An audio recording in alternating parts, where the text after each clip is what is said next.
ইতালির ভেনিস নামটা শুনলে কি মনে হয়? স্বচ্ছ নীল জলের ওপর ভেসে থাকা সব সুন্দর সুন্দর দালান, তাই না?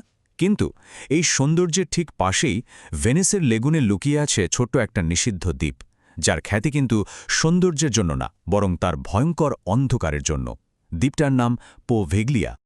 লোকমুখে একটা কথা প্রচলিত আছে যে এই পোভেগলিয়া দ্বীপে একবার যে পা রাখে সে নাকি আর কখনো জ্যান্ত ফেরে না। ভাবুন তো, যুগ যুগ ধরে এই দ্বীপটাকে ঘিরে তৈরি হয়েছে কত যে রহস্য আর গা শিউরে ওঠার মতো সব গল্প। কিন্তু প্রশ্নটা হলো, ভেনিসের এত কাছে থাকা একটা দ্বীপ কেন এত ভয়ঙ্কর? চলুন আজ আমরা খুঁজে বের করার চেষ্টা করি এই দ্বীপের রহস্যের পেছনের আসল সত্যিটা। এই ভয়টাকে শুধুই লোকমুখে ছড়ানো গল্প, নাকি এর ইতিহাসের পাতায় পাতায় লুকিয়ে আছে আরও গভীর, আরও করুণ কোনো সত্য? আচ্ছা, এই দ্বীপের গল্পের প্রথম অধ্যায়টা শুরু হয়েছিল আজ থেকে শত শত বছর আগে, ঠিক সেই সময়ে যখন একটা ভয়ঙ্কর মহামারী পুরো ইউরোপকে গ্রাস করে নিয়েছিল। এই টাইমলাইনটা দেখলে বোঝা যায় পোভেগলিয়ার ইতিহাসটা ঠিক কতটা পুরনো। মানে একসময় কিন্তু এখানে সাধারণ মানুষেরই বসতি ছিল, কিন্তু ১৭৯৩ সাল থেকে এর ভাগ্যটা যেন একদম বদলে গেল।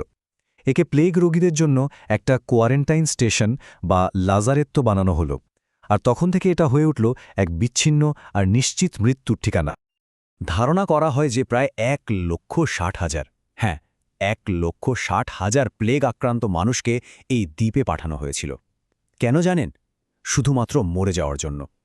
তাদের দেহ সৎকার করার কোনো ব্যবস্থাই ছিল না, ফলে পুরো দ্বীপটাই যেন একটা বিশাল গণকবরে পরিণত হয়েছিল। একটা ভয়ঙ্কর কথা প্রচলিত আছে জানেন, বলা হয় মৃতদেহগুলোকে হয় বিশাল বিশাল গর্তে ফেলে রাখা হতো, নয়তো এক জায়গায় স্তূপ করে পুড়িয়ে দেওয়া হতো। আর এই কারণে লোকে বলে দ্বীপের মাটি নাকি ৫০% মানুষের ছাই দিয়ে তৈরি। কি ভয়ঙ্কর, কি নির্মম একটা ইতিহাস!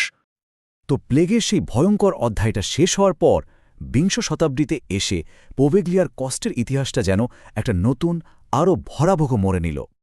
১৯২২ সাল দ্বীপের সেই পরিত্যক্ত ভবনগুলোতেই একটা মানসিক হাসপাতাল খোলা হলো, কিন্তু খুব তাড়াতাড়ি অদ্ভুত সব ঘটনা ঘটতে শুরু করল।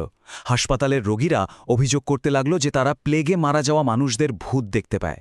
শুধু তাই না, তারা নাকি রাতের গভীরে তাদের কান্নার শব্দ, এমনকি বেল টাওয়ারের রহস্যময় ঘণ্টার আওয়াজও শুনতে পেত। এই ঘটনাগুলো দ্বীপটাকে আরও রহস্যময় করে তুলল। এখানকার সবচেয়ে বিখ্যাত গল্পটা হলো এক পাগল ডাক্তারকে নিয়ে। বলা হয় তিনি নাকি রোগীদের ওপর খুব নিষ্ঠুর সব পরীক্ষা নিরীক্ষা চালাতেন, মানে লোবোটমির মতো ভয়ঙ্কর জিনিস, আর শেষে ভূতেদের ভয়ে পাগল হয়ে বেল টাওয়ার থেকে ঝাঁপ দিয়ে আত্মহত্যা করেন। এই গল্পটা দ্বীপের ভুতুরে পরিচয়টাকে আরও পাকা করেছে ঠিকই, কিন্তু মজার ব্যাপার হলো এর কোনো ঐতিহাসিক প্রমাণই নেই। আসলে এই গল্পটা সম্ভবত আমেরিকান প্যারানর্মাল টিভি শোগুলোর তৈরি করা, যা আসল ট্র্যাজেডির ওপর একটা বানানো ভূতের গল্প চাপিয়ে দিয়েছে। তাহলে দাঁড়ান, যদি সবচেয়ে বিখ্যাত ভূতের গল্পটাই সত্যি না হয়, তাহলে পোভেগলিয়ার আসল রহস্যটা কি? এখানেই গল্পের মোড়। এর আসল গল্পটা ভূতের নয়, বরং এক আধুনিক লড়াইয়ের, যা হয়তো আরও বেশি জটিল আর গুরুত্বপূর্ণ। পোভেগলিয়ার আসল রহস্যটা এখন আর তার অতীতে নেই, বরং লুকিয়ে আছে তার ভবিষ্যতে। চলুন এবার দেখি পোভেগলিয়ার গল্পের এই নতুন অধ্যায়টা, তার অস্তিত্ব রক্ষার লড়াইয়ের গল্প। একদিকে দেখুন দ্বীপটার ক্ষয়ে যাওয়া ভুতুরে সব ভবন, আর অন্যদিকে একদল সাধারণ মানুষের প্রাণবন্ত একটা আন্দোলন। এই দুটো ছবি যেন দ্বীপটার বর্তমান অবস্থাকে তুলে ধরে। এটা এখন অতীত আর ভবিষ্যতের এক লড়াইয়ের ময়দান। এই লড়াইয়ের শুরুটা হয়েছিল ২০১৪ সালে। ইটালি সরকার হঠাৎ ঘোষণা করল দ্বীপটাকে ৯৯ বছরের জন্য নিলামে তোলা হবে, খুব সম্ভবত একটা লাক্সারি হোটেল বানানোর জন্য। কিন্তু ভেনিসের সাধারণ মানুষ এটা মেনে নেয়নি। তারা একজোট হয়ে একটা অসাধারণ পদক্ষেপ নিল। পোভিগলিয়া পর তুত্তি, মানে সবার জন্য পোভিগিয়া নামে একটা সমিতি বা অ্যাসোসিয়েশন তৈরি করল তারা।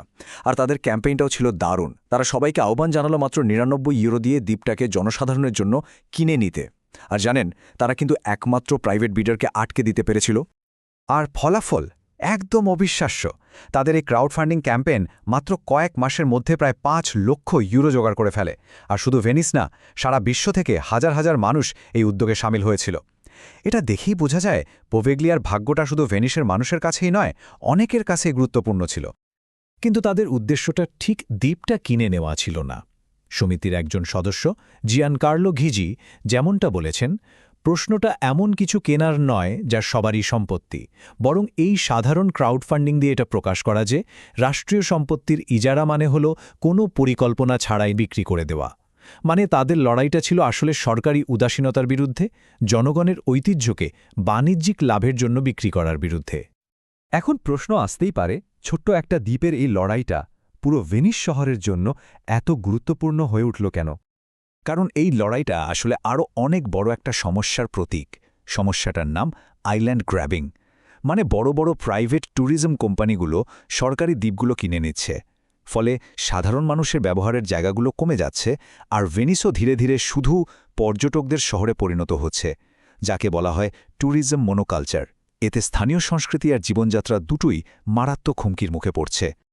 এই পুরো পরিস্থিতিটাকে বোঝার জন্য একটা খুব সুন্দর শব্দ আছে, সিনেকটোস বা সিনেকটোস। এটা এমন একটা টার্ম যেখানে একটা ছোট অংশ দিয়ে পুরো জিনিসটাকেই বোঝানো হয়। আর পোভেগলিয়া ঠিক তাই। এটা এখন ভেনিসের একটা সিনেক দোষ।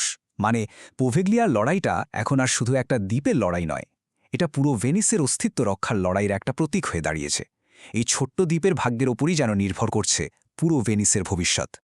তাহলে পোভেগলিয়া পেরতুপ্তির সদস্যরা দ্বীপটা নিয়ে কি করতে চায়? তাদের স্বপ্নটা কোনো লাক্সারি হোটেল নয়। তারা চায় দ্বীপটা একটা জীবন্ত, সবার জন্য খোলা একটা জায়গা হয়ে উঠুক, যেখানে থাকবে পাবলিক পার্ক, পরিবেশবান্ধব বাগান, একটা কালচারাল সেন্টার। এমন একটা জায়গা যা শুধু পর্যটকদের জন্য নয়, বরং ভেনিসের সাধারণ মানুষের জন্য। তারা একে বলছে একটা বাস্তবসম্মত ইউটোপিয়া।